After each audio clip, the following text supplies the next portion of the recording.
In this video, I'm going to show you how to replace your rear shock absorber on this Toyota 4Runner. Let's get started. You don't have to take the wheels off for this repair. You can if you want to. I'm not going to because the first bolt that we're after is this one right here, and there's plenty of clearance. Also, I want to mention that you should support the rear differential with something. I have a pull jack since I'm on a lift, but if you're on the ground, you can just use a floor jack. Use a 17mm socket. Remove the lower bolt of the shock once you've supported the rear differential. Take that out. Take this washer off. Sometimes it gets stuck. Next, we're going to pry the shock absorber off. It's going to slide off of this bushing here, or the bushing will slide off the sleeve, just like that. You can set it aside. At the top, if you still have the original shocks, it'll most likely be a 14mm socket. Try to slide that on there. The key here is to make sure you completely seat that socket in, because if you don't, and then you try to turn the nut, it could strip it out, and then you're in for more trouble.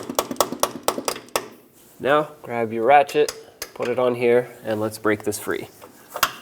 The shock will spin, because this sleeve right here is actually welded to the shaft, so this will help you because you can hold it while turning that nut. We have an induction heater that I'm going to use to warm up the nut, get it nice and hot. If you don't have this, you can use a torch. The only downside is going to be the flame will actually make the bushing smoke a lot and potentially making it catch on fire. So if that's all you have, just be very careful. But hopefully you don't even need to go to this extent to warm up the nut. Hopefully it comes off for you easily. With the induction heater, I'm going to power it up and hold it there for about 20 seconds. This works very fast. I'm just going to let it get nice and hot in there. Okay, drive your socket on there. Tap it on if you have to make sure that it really grabs onto that nut.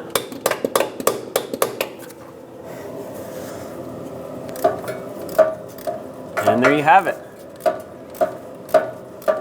Just ratchet this all the way off. However, if you're using a deep socket like I am, as the nut goes up, just make sure you're not jamming your tool between the body and the frame or the nut.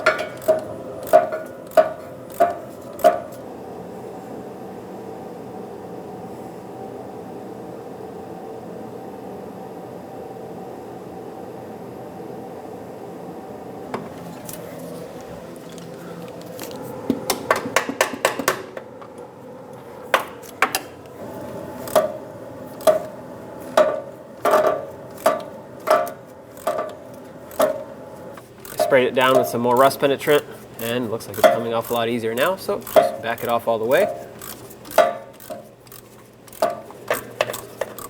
Okay, there we go. It's pretty much at the end right here.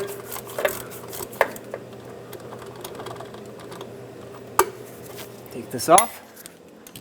Hopefully it's cooled down enough. There's the nut that we were fighting. At this point, we can remove our locking pliers off of here. Get those out of the way. And at the top, you will have a bushing as well as a washer. Remove those. If not, for some reason, if you can't remove them, they'll just pop off, which I think is going to be the case for us as we pull down this shock. Oh, never mind, they broke free. A lot of times they'll get stuck onto the shaft of the shock. There's the washer.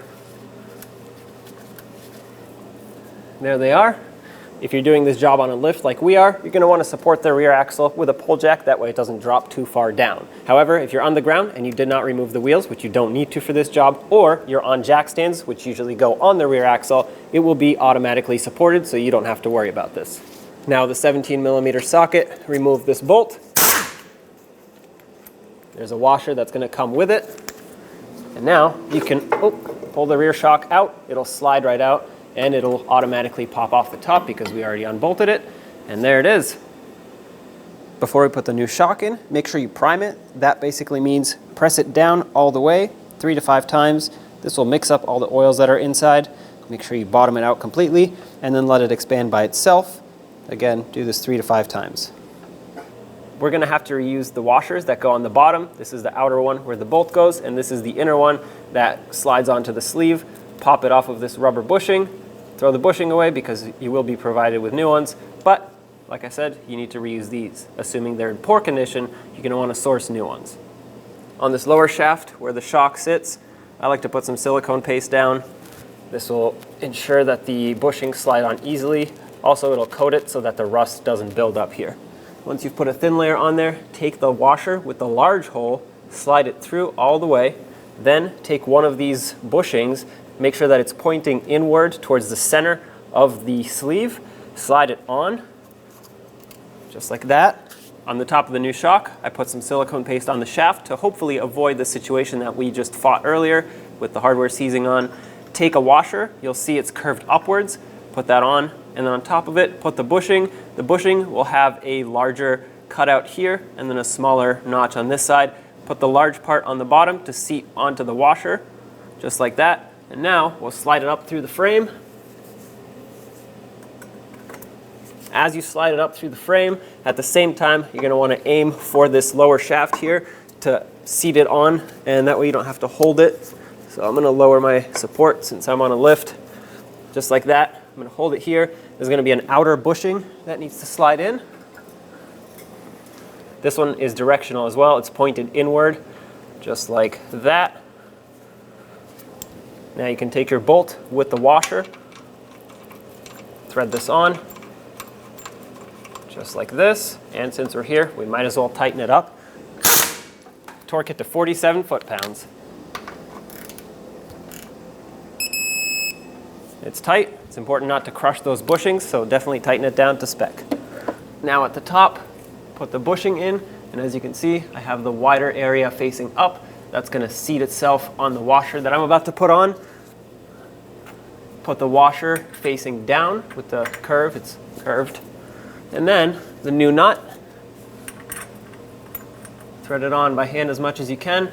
This new nut is going to be a 16 millimeter, so grab a socket and let's tighten it down.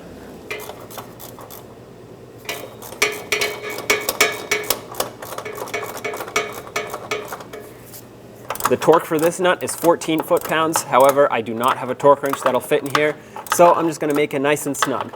Regardless of whether you torque it or not, you want to pay attention to the bushings. Make sure you don't crush them. If they expand more than the washer, you have way over-tightened it, and they will wear prematurely.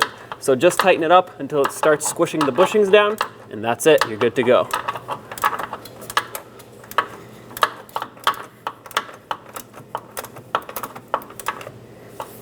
Now you can take your support down if you had one, do the same to the other side, and take it for a road test. When only the best will do, demand TRQ. The only company that lets you view before you do. TRQ is committed to offering the highest quality aftermarket auto parts that are engineered for peace of mind. Thanks for using and viewing with TRQ.